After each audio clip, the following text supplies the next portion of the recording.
Desmond Tutu, long-time non-violent campaigner against apartheid in South Africa and poverty around the world, has died, aged 90. More people are rescued from the Mediterranean Sea on Christmas Day, as one ship docks in Italy with 214 people on board.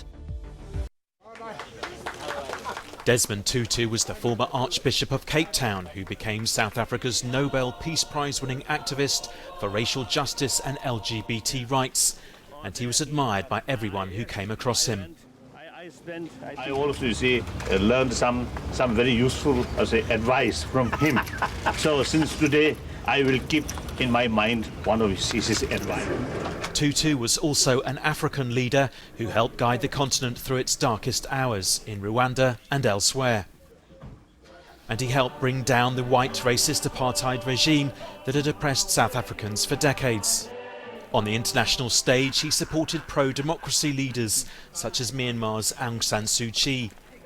This is how he wanted to be remembered. He loved. He laughed. He cried. He was forgiven. He forgave. But most of all, he was instrumental in ending apartheid and constructing what he lovingly called the Rainbow Nation. It's been a busy time for the crew of CI4, which was recently allowed to dock in the Sicilian port of Trapani.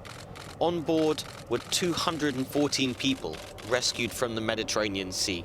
This comes as another ship, the Sea-Watch 3, made multiple rescues over the last few days and is now taking care of 350 people. They are the lucky ones. Others were less lucky.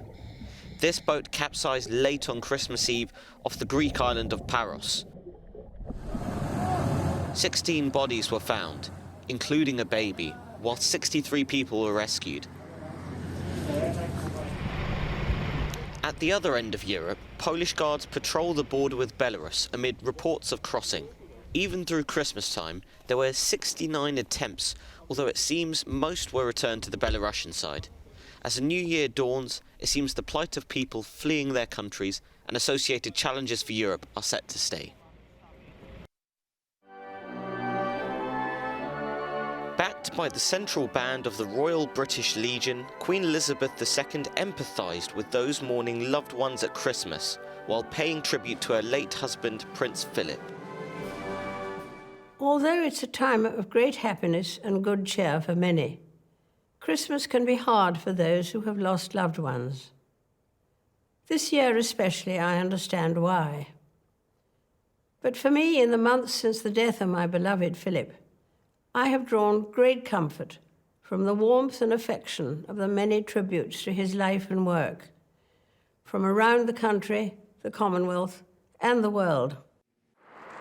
In Germany, President Frank-Walter Steinmeier used his message to warn against the division of society since the start of the pandemic. He said, "We feel that after 2 years, frustration, irritation, polarization, and unfortunately also ostensible aggressiveness are setting in. It's true that in a democracy we don't all have to agree. But let us not forget that we are one country. We must be able to look at each other in the eye even after the pandemic."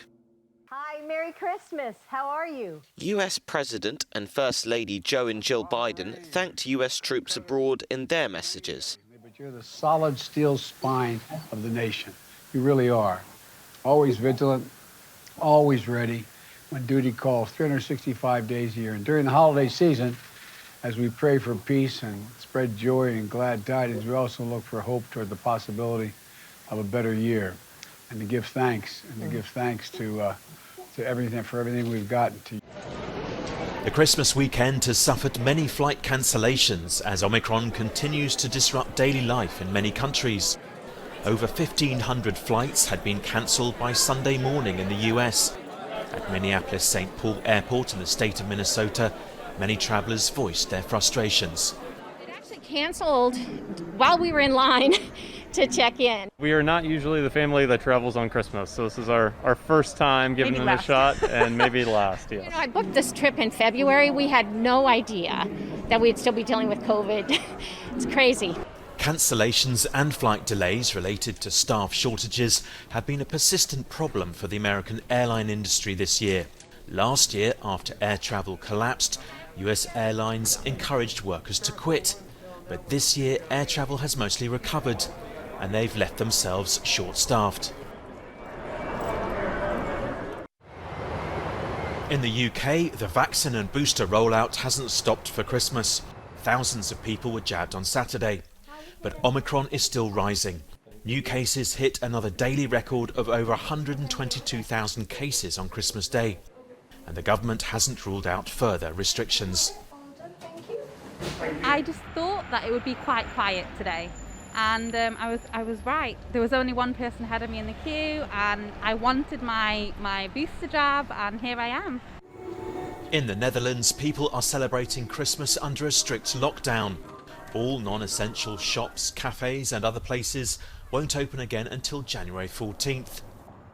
Now we are celebrating Christmas most of all with friends, but not too many, if it is not possible these days. And otherwise we're going out for a walk, see people, but from a distance. But it is very quiet. In Portugal, over 10,000 COVID cases were registered on Christmas Day, most of them the Omicron variant. The government's now ordered that bars and nightclubs will be shut from Sunday to January 9th, and people will also have to work from home. And in Barcelona, hundreds of people protested on Christmas Day against new restrictions. There's now a nightly curfew from 1 to 6 a.m. and a limit of 10 people at social gatherings. Thousands of Sudanese protesters took to the streets 2 months after a military coup. They demanded that soldiers go back to the barracks and called for a transition to full civilian rule. At least 48 have been killed in weeks of protest. General al-Burhan seized power before reinstating civilian leader Hamdok in late November. However, many people have refused to accept this. Vladimir Krylov was just one when the Soviet Union collapsed. As a student, he became interested in communist ideology and decided to join the party. Vladimir is a strong supporter of socialist ideas and says the collapse of the USSR was a huge loss. This is just an idealized attitude to what happened. People have forgotten about deficit, poverty, repression and so on. But this is an expression of the dissatisfaction with the present situation. Many other people in Russia, especially those who spent part of their lives in the USSR, also reminisce about the country that collapsed 30 years ago. Of course it was better in the Soviet Union. My entire childhood was in the Soviet Union. I am sorry for my memories from my childhood. It's been branded a foreign agent in Russia, but a recent poll by the Levada Center showed a majority of Russians, 63%, regretted the collapse of the USSR. This is not just an idealized attitude to what happened.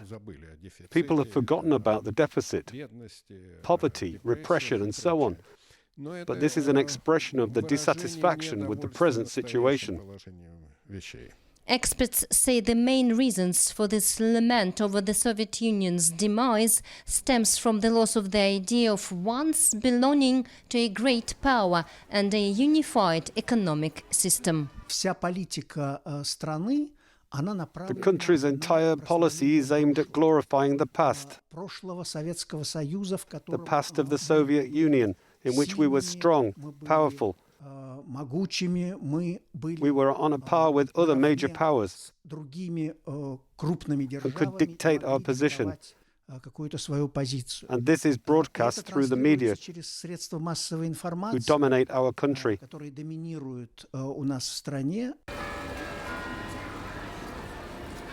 In many of the former Soviet republics, there has been a radical move away from the Soviet model, with Soviet symbols being prohibited. In Russia, this is out of the question. The authorities here say that the Soviet era is a part of Russian history that should not be erased.